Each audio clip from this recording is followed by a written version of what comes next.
राज्यात जोरदार पाऊस, राज्य सरकारकडून नागरिकांना सतर्कतेचं आवाहन, घराबाहेर पडताना काळजी घ्या. मुंबईत यंदा 16 दिवस आधीच मान्सूनचं आगमन, हवामान विभागाची माहिती. 1956 सालचा रेकॉर्ड मान्सूननं मोडला. मुंबईला पहिल्याच पावसाचा फटका, मध्य रेल्वेची वाहतूक 1.5 तास उशिरानं, पश्चिम रेल्वे ही 20 ते 25 मिनिटं विलंबानं आणि हार्बर रेल्वेची वाहतूक ठप्प. मुंबईतील पहिली भुयारी मेट्रोलाही पहिल्या पावसाचा फटका, वरळी स्थानकात पाणी साचलं, प्रवाशांचे हाल. केईएम रुग्णालयाच्या तळमजल्यात शिरलं पाणी, मुंबईतील मुसळधार पावसाचा रुग्णांनाही फटका.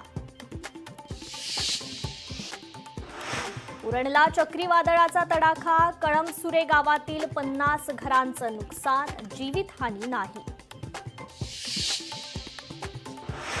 देशात कोरोनाचे 1009 सक्रिय रुग्ण, महाराष्ट्रात 209 तर केरळमध्ये सर्वाधिक 430 कोरोना रुग्ण.